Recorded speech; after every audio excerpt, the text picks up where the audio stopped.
মার্কেটে আনলাম শপিং করার জন্য, এসে দোকানদারি শুরু করে দিছি। আজকে আমাদের ইফতারি কিছু বানাতে পারিনি, গতকাল এসেছি একদম রাতের বেলা, অনেক বেশি টায়ার্ড। মাগুর মাছের ঝোল করেছি, সরি শিং মাছের ঝোল, ফুটি ভাজা ভাজা করেছি। এইসব ভাজি ভর্তা আমার কাছে ভালো লাগে।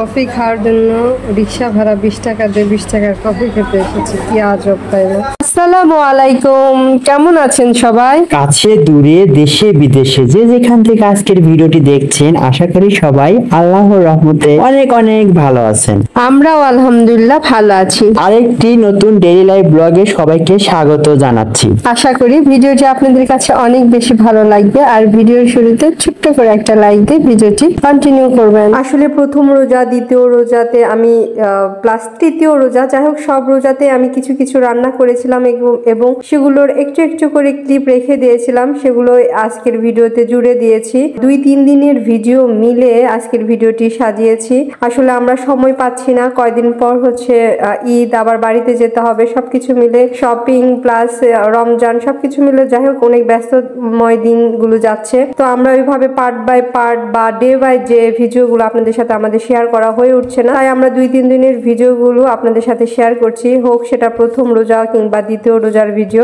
আশা করি ভিডিও আপনাদের কাছে ভালো লাগবে এবং পুরো ভিডিও জুড়ে আমাদের সাথে থাকবেন। যাই হোক, একটু ব্যাংকে কাজ ছিল, এই কারণেই সকাল সকাল দুইজন মিলে ব্যাংকে এসেছি। অফিসে যাওয়ার আগে এসেছিলাম, আসলে নিজেদের কিছু পার্সোনাল কাজ ছিল। অনেক হয়তো ভাববে ইউটিউব এবং ফেসবুক থেকে কারি টাকা ঢুকেছে সেটাই তুলতে এসেছি, সেরকম কিছুই না। ইউটিউব ফেসবুক থেকে টাকা তোলা যদি এতই সহজ হতো তাহলে কিন্তু চাকরি বাকরি করার দরকার হতো না। আর সত্য যে কথা হচ্ছে, আজ পর্যন্ত ইউটিউব ফেসবুকের টাকা কি চোখেই দেখলাম না, কিন্তু আমাদের আশেপাশের মানুষজন মনে করে যে ইউটিউব এবং ফেসবুকের টাকার গতিতে আমরা শুয়ে বসে থাকি।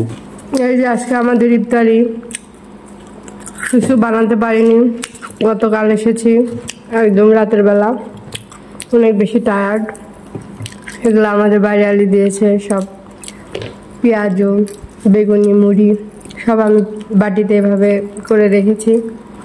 আর এখানে দিয়েছে মিষ্টি হালুয়া, এখানে হচ্ছে বুট, সব কিছু নিয়ে বসেছি তড়িঘড়ি করে। আর আপনাদের সাথে একটু শেয়ার করলাম আজকে প্রথম ইফতার। এই তো আমি তেমন কিছু রান্না করতে পারিনি, আসলে এক জায়গা থেকে আসলে শরীর এমনি অনেক এত জার্নির উপরে ছিলাম। তো এখানে আমি মাগুর মাছের ঝোল করেছি, সরি শিং মাছের ঝোল, আলু দিয়ে টমেটো দিয়ে। ভাবলাম এটা যদি খাওয়া যায় একটু ইফতারির পর।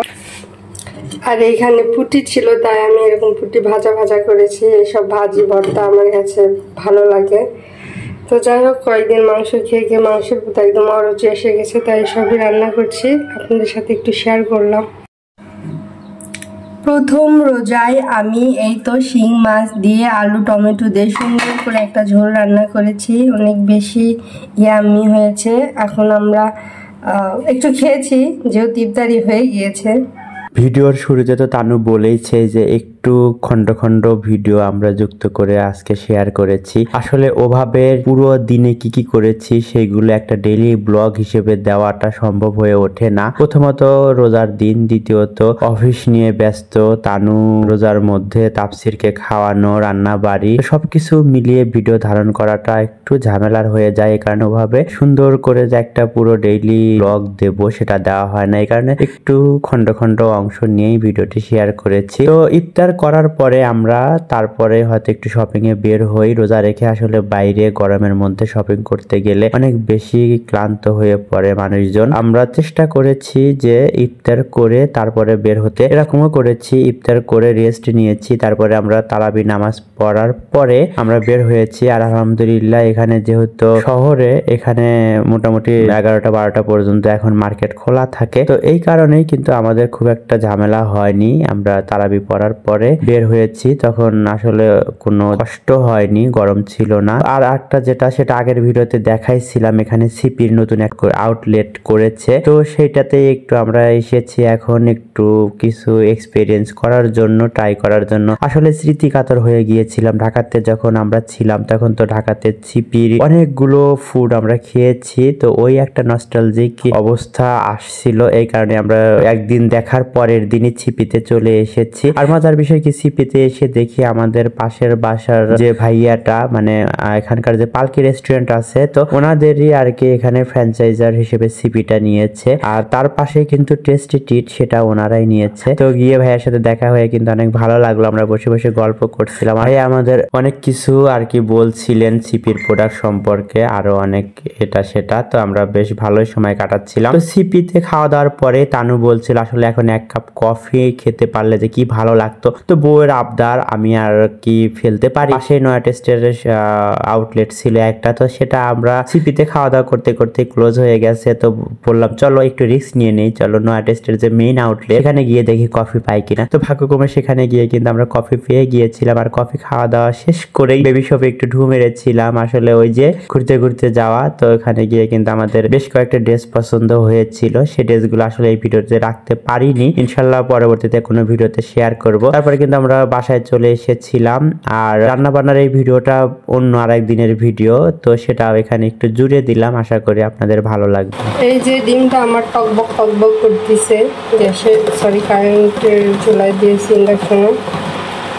ইন্ডাকশনে পানি গরম বলেন, ডিম সিদ্ধ বলেন, এসব খুব দ্রুত হয়, যার কারণে এখানেই আমি দিই, আর একটু পরেই ডিমটাও ভুনা করে ফেলবো। আলহামদুলিল্লাহ আজকে দ্বিতীয় রমজান, আর দ্বিতীয় রমজানে ইফতারি প্লাস সেহরির জন্য আমি এখানে মুরগির মাংস আর অন্য পাশে আমি ডিম ভুনা জন্য ডিম উঠিয়ে দিয়েছি। তাফসিরের বাবা খেতে চেয়েছে, সেই অনুযায়ী আমি রান্না করছি। আলহামদুলিল্লাহ।